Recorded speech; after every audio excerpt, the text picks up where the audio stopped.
Terima kasih masih bersama kami. Putusan Majelis Hakim Tindak Pidana Korupsi terhadap mantan Presiden PKS, Lutfi Hasan Ishak, dinilai syarat dengan nuansa politik. Selain banyak kejanggalan, putusan Majelis Hakim terhadap Lutfi Hasan juga diduga telah ditetapkan sebelum persidangan dibuka. Bersumber dari APBN. Pernyataan ini disampaikan Ketua Tim Advokat PKS Zainuddin Paru di ruang fraksi PKS Kompleks DPR Senayan, Jakarta, Selasa siang. Menurut Zainuddin Paru, vonis 16 tahun penjara untuk Lutfi ini adalah vonis tertinggi terhadap politisi dan pertama kali setelah tindak pidana pencucian uang disidangkan di Tipikor. Menurutnya putusan Majelis Hakim yang dijatuhkan terhadap terdakwa kasus pembangunan percepatan infrastruktur daerah Waode Nurhayati dan terdakwa kasus simulator SIM Joko Susilo jauh lebih rendah jika dibandingkan dengan Lutfi yang mencapai 16 tahun penjara. Padahal dana yang dikorupsi tersebut bukan bersumber dari APBN, melainkan dari PT Indoguna. Tuduhan korupsi 1,3 miliar rupiah. Uang itu pun bukan bersumber dari APBN. Uang itu juga diberikan oleh PT Indoguna kepada Saudara Ahmad Fatona. Dan tidak satu rupiah pun uang 1,3 miliar itu diterima oleh Pak Lutfi. Karena sesungguhnya dari 1,3 itu diberikan dalam dua waktu yang berbeda. Sementara itu, Ketua Fraksi PKS Hidayat Nur Wahid merasa geram dengan putusan tersebut. Alih-alih melampiaskan kemarahannya, Hidayat Nur Wahid menyebut kalau mau dihukum rendah, korupsilah sebanyak-banyaknya. Hal ini terbukti dengan putusan Majelis Hakim yang memberi putusan rendah terhadap terdakwa kasus Wisma Atlet M. Nazarudin pada kasus sebesar 37 miliar yang dituntut 4 tahun penjara. Tuduhan itu disampaikan oleh jaksa dan kemudian ditaklidi atau diikuti begitu saja oleh hakim.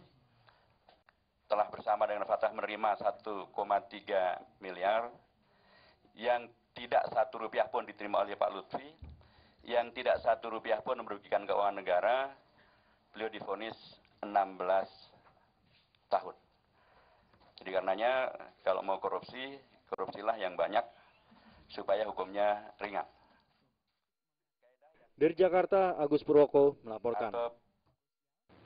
Gubernur Banten Ratu Atut Khosyah dan Wali Kota Tangerang Selatan yang juga adik iparnya, Airin Rahmidiani, akhirnya memenuhi panggilan tim penyidik KPK.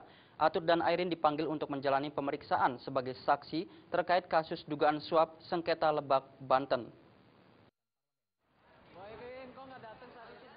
Setelah sebelumnya mangkir dari panggilan penyidik KPK, akhirnya Gubernur Banten Ratu Atut Khosyah dan adik ipar Atut yang juga Wali Kota Tangerang Selatan, Airin Rahmi, Selasa siang memenuhi panggilan KPK. Airin tiba di Gedung Komisi Pemberantasan Korupsi pada pukul 9:30 waktu Indonesia Barat, tanpa didampingi kuasa hukumnya. Airin pun enggan berkomentar banyak kepada awak media yang meliput. Tak lama berselang kakak ipar Airin Ratu Atut Khosyah tiba di Gedung KPK. Dengan pengawalan pihak kepolisian, Gubernur Banten ini pun enggan berkomentar banyak terkait pemeriksaan atas dirinya. Siapa memberikan keterangan kepada penyidik KPK? Apakah akan berkolaborasi?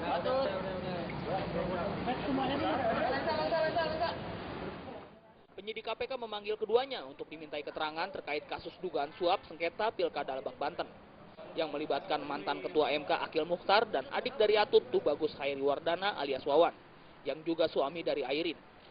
Selain Wawan, KPK juga menetapkan tersangka lainnya dalam kasus ini, diantaranya Susi Turandayani.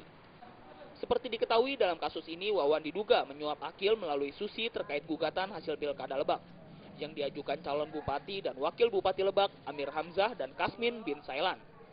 Saat itu Wawan merupakan tim sukses pasangan calon yang diusung Partai Golkar tersebut. Dari Jakarta, Ade Tata Permana melaporkan. Presiden Susilo Bambang Yudhoyono menyerahkan daftar isian pelaksanaan anggaran atau DIPA tahun 2014 yang secara resmi diterima oleh 7 kementerian dan para kepala daerah.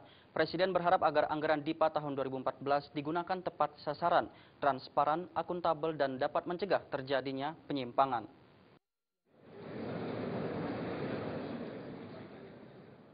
Penyerahan daftar isian pelaksanaan anggaran tahun 2014 dilakukan secara simbolis di Istana Bogor pada Selasa siang. Penyerahan DIPA tersebut diberikan berdasarkan 5 kriteria khusus dari Kementerian Keuangan. Salah satunya memperoleh hasil penilaian inisiatif anti korupsi dari KPK. Ada 7 kementerian yang mendapatkan DIPA lebih awal karena dinilai berprestasi, yakni Kementerian Perindustrian, Kemenq, Kemenkumham, Kemendak, Kepolisian RI, dan juga Kemenhub.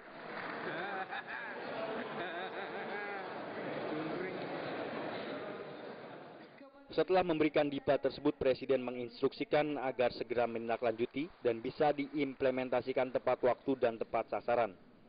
APBN tersebut dapat digunakan dengan baik dan jika tidak, maka pertumbuhan ekonomi terganggu dan kesejahteraan rakyat mengalami dampaknya.